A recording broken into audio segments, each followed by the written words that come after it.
शत नमन। राधा वल्लभो जयती, श्री हरिवंश जयती।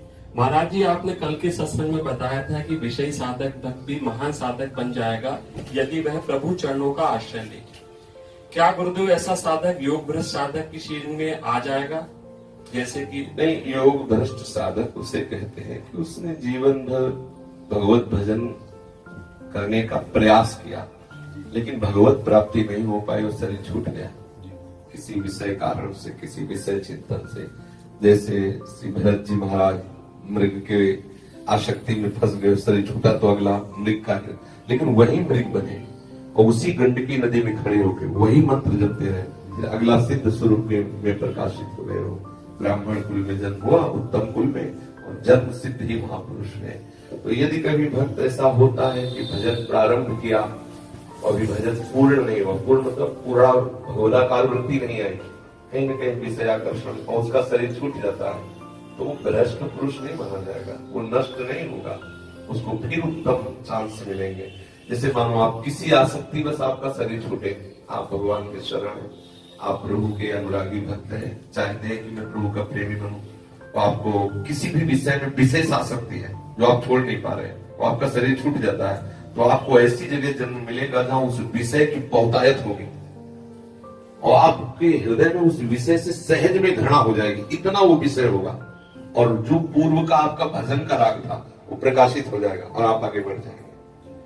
श्रीमान कुलवान ऐसे घर में जन्म होगा, जिस विषय में आप भ्रष्ट हुए वो विषय बहुतायत मिलेगा आपको, और उस विषय से आपको घृणा पैदा करवा दी जाएगी, फिर आपका जो वैराग्य होगा सच्चा होगा और आगे बढ़ जाएगा। या इसी जन्म में ऐसे संतों का सहयोग मिल जाएगा, उनके वचन के प्रभाव से आपको तीव्र वैराग्य हो जाएगा, घृणा हो जाएगी, आप प्रभु में तन्मय हो जाएंगे।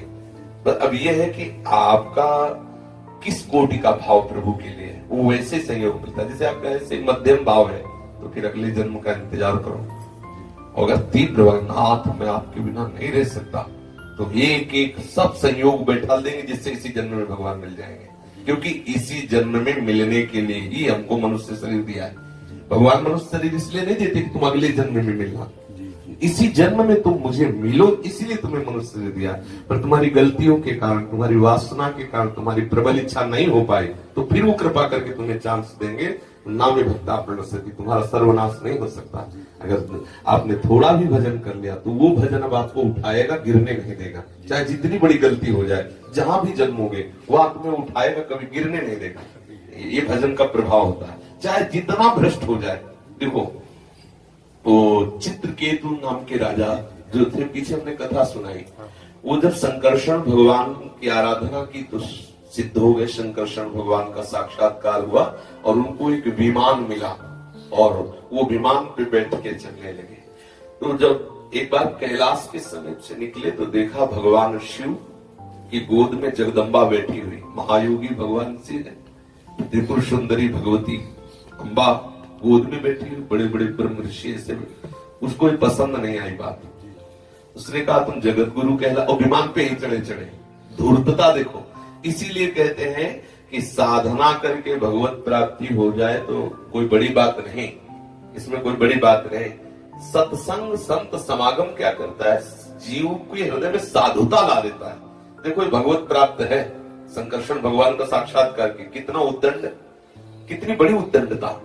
अरे जिन बोधवान महापुरुषों ने ब्रह्म साक्षात्कार कर लिया, वो जिनके चरणों में अपनी जटाएं रगड़ते हैं, वो भगवान शिव है और उनके सामने बात कर रहा है विमान पर बैठे बैठे। अरे एक साधारण संत से भी अगर कोई भक्त बात करता है तो धन्यता नम्रत, वो विमान पर चढ़े चढ़े ये जगत गुरु है देखो।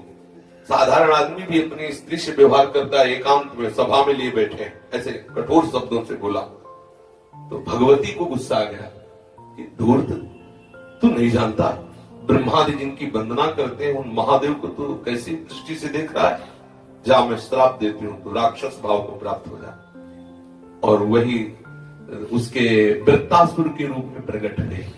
हम ये बताना चाहते हैं कि देखो भक्त से गलती हुई, कितना बड़ा अपराध हुआ, श्राप मिला, दैत्य बना, लेकिन देखो क्या कहें, आज सब उनका जस गान करते हो, प्रभु से मांग रहे हैं। अजात पक्षायु मातरा खगा, जैसे घोंसले में बिना पंख का बच्चा अपनी माँ की बाट जोतता रहता है, हे हरि मैं ऐसे आपको प्यार करूं, ऐसे दुलार करो। कितने सुंदर सुंदर भाव उसने प्रकट किए। दैत्य भाव में है लेकिन कितने महान भक्ति के प्रमाण। क्यों? क्योंकि पीछे भक्ति की है प्रभु की, तो उनका नाश नहीं हुआ। जब शरीर पूरा होने का समय इंद्र के वज्र से आया तो वज्र में भी उनको श्री हरि दिखाई दिए और वो भगवत धाम को प्राप्त किए, वो भगवान की प्राप्ति। अगर भक्त से कोई अपराध बन जाए, कोई गलती बन जाए तो उसका दंड उसे मिलेगा, लेकिन उसका भजन उसको नहीं छोड़ेगा, उसका भजन उसको पकड़े रहेगा और उसे निश्चित भगवत प्राप्ति करा देगा। ये भक्त का कभी नाश नहीं। अगर वो ज्ञानी है तो भ्रष्ट होगा तो सीधे गिर जाएगा, कोई पकड़ने वाला नहीं। अगर भक्त है भ्रष्ट होगा तो भगवान पकड़ लेंगे। तेसाम हम समुद्रता मृत्यु संसार, क्योंकि भगवान का आश्रय लिए ना, प्रभु का आश्रय लेने के कारण वो चाहे जितना नीचे गिर जाए प्रभु से उठा लेते हैं। लेकिन अगर ज्ञानी गिर गया तो उसको भगवान का आश्रय तो था नहीं, वो सीधे गिरी ही जाएगा, वो भ्रष्ट ही हो जाएगा। लेकिन नामे भक्ता प्रसति, भक्त का कभी नाश नहीं। समझ गए?